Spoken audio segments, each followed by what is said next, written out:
It's me. Hi, I'm Ruth, Dr. Zeman. So it's been a while and I haven't gotten a chance to talk about PERMA in forever. Are we ready? I'm ready. Okay. When I was earning this thing, which is my doctorate, I told Tyler, which is my youngest, that there was no way I had time to watch anime. My doctorate was watching Disney films. I watched 10 Disney films to see if there was PERMA out in the wild. PERMA is the science of well-being, and I wanted to know if science had made it out so that we could see it. And what I discovered is it's absolutely there, except in Moana. And it's kind of there in Moana, but I hate Moana. I'll talk about that later. Anyway, I'm way too excited. My son also says I totally need to chill and act like I'm talking to a friend, but those of you who know me also know I'm a squirrel, so this is me talking to a friend. Anyway, trying to calm down, trying to be more chill, trying to film in the house instead of the car. This is my light source right now. We'll see how it goes. Anyway, so my dissertation was on Disney films because it is a secondary data choice, which means it's public and it's already been accomplished and compiled, and all you had to do is look at it. This is not unsimilar to looking at like the Bible or looking at a well-known, well-researched document and then staying within those parameters. So I looked at Disney films. I looked at 10 of them. And I found that PERMA, P-E-R-M-A, positive emotions, engaged work, relationships, meaning, and accomplishments are absolutely on display in Disney films. And we have no idea what to do with that. And we have no idea how to apply that, and we don't know what we're seeing. And it's not unlike using a light switch, because I don't know how the wires in my house work. I mean, I do basically understand how electricity works. I understand there's wires. I understand that there's grounding. I understand there's positive and negative. But I also don't care. I don't care at all. I just want the light switch to work. And in the same way, positivity within Disney films just works. And it's just like a light switch. And we don't need to know, or we don't think we need to know how electricity works. But I told Tyler that I don't have time to watch anime. I do not have time to go down a rabbit hole that I'm pretty sure I'm going to fall in love with if I'm working on a doctorate. And I did give up some things, and I learned that I read Think and Grow Rich by Napoleon Hill, and let's stop right there. Napoleon Hill actually died poor. So he wrote this book on how to be rich, and he tells us what to do, and we follow them, and he still died poor, which means he was missing something. But I didn't realize that initially, so I gave up my social life, and I isolated myself, and I gave up other things, and ended up going through divorce. And you know, we didn't have to give up things. Sometimes we do. And now I understand that concept. In order to be healthy, you have to give up junk food. In order to wake up on a certain time, you have to give up staying up all night reading. This is what is actually meant. It didn't mean I needed to offer a sacrifice of my social life. Oopsies. Just as well, I'm an introvert. I was looking for any excuse to stay home and read. It worked out for me, sort of. To all the friends I know and love, sorry, oops. But I told Tyler, no anime until I'm done. Well, I'm done. Guess what I did? I started watching anime, and I am in so much love with so many of them. So I started with One Punch, loved it. I've seen Solo Leveling, loved it. I am now officially addicted to Frieren. And I'm going to be talking about them on this channel. And you don't even have to like them to follow along, because I'm going to talk about things that are still PERMA. I'm going to talk about things that are still about positivity, because it is the order of success. It is the well-being. It's everything the world actually needs right now. Because we still need hope and love and joy and peace. And so instead of filling our minds with things that we cannot unsee and we cannot unhear, and yeah, life is still political, and we still have to tune in, and we still have to be political. But When it's time to decompress in the evenings, we need to be more selective.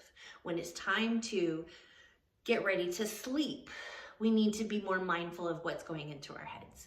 And free run's great for right before bed. Oh my gosh, it's only 2 seasons. I'm catching an episode every Friday because season 2 is being dripped out every Friday.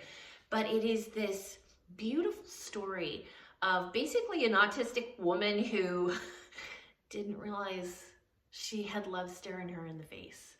And it just blossoms and blooms, and she has this realization that humanity matters, and the realization that her help, although to her it seemed inconsequential, you know what I'm saying. At the end of the day, her tiny actions, her simple, quiet behavior, her weird quirks were exactly what the world needed. And we need more messages like this because a lot of us feel like we don't fit in. A lot of us feel like, well, was I just born to be an accountant? Was I just born to be a cashier at Walmart? What's going on here? And that's not the truth, because we each have these idiosyncrasies, and our minds work in different ways, and this is on purpose. And I was talking to a friend at coffee this morning about that. When my kids were about third grade, I started telling them, you're not supposed to be good at everything. In fact, you're supposed to be good at like one thing and terrible at everything else. In fact, you're supposed to be terrible at a lot of things. Bear with me. I am terrible at a lot of things. And in fact, I look like I'm great at a lot of things because I don't do what I'm terrible at. I am absolutely terrible at video editing. Bear with me. I'll get there. Mostly because I haven't bothered learning because I haven't wanted to. But more importantly, I am terrible at mornings. I do not like them. It was one of those things like I thought I'd outgrow. I became an adult. Yeah, I recently turned 50, still hate mornings. I'm terrible with knowing people are flirting with me. I wake up, and I was talking to Tyler in the car as I dropped him off at work today, and I said, yeah, no, I realized about 3 days later that they were flirting with me. And he goes, sure, Mom, I think it's more like 4 years. He's a brat. Needless to say, I am terrible at mornings. I have delayed social reactions. I am really, really, really bad with not vacuuming, because I like vacuum lines so much that when I'm stressed, I'll give myself vacuum lines. And this seems like a good thing until it's 10 p.m. at night. And your neighbors are thinking, when is she gonna stop vacuuming? Yeah, that's me. Sorry. Also, my upstairs neighbor might be a nurse or something, because I don't know when she's getting off or when he's getting it off, but they take a bath at 4 o'clock. 4 a.m. So in the middle of the night, I usually have dreams of going to the bathroom or something, or a flood, because I can hear their tub draining. And the reason we're supposed to be terrible at everything, I know, I sound like a squirrel, but the reason we're only supposed to be good at a couple things and terrible at everything else is community, which is relationships within PERMA. If we were good at everything, most of us wouldn't make friends. Most of us wouldn't bother leaving the house. Most of us would DoorDash, work online, and never talk to people again. But this is actually a great plan so that we have to talk to each other. This is wonderful. You need to be good at something, just one thing, and terrible at everything else so that you need people. I need people. Oh, okay, so yeah, I'd absolutely be the one who was door dashing and staying at home and not talking to anybody, but like reading all the time. And then I found anime. So now I'll be watching a lot of anime and reading magas, that one. Okay, so moving forward, we're going to have a lot of reviews on shows I've been watching because they are wonderful.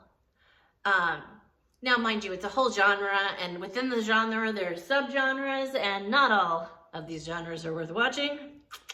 Most TV has all of that, and there's a lot of TV I'm not going to watch because it can't be unseen, and yay, I'm not doing that. So to be clear, I'm really watching things that are age appropriate from like 8 to 15 right now. and the award winners, because those tend to be more general audience.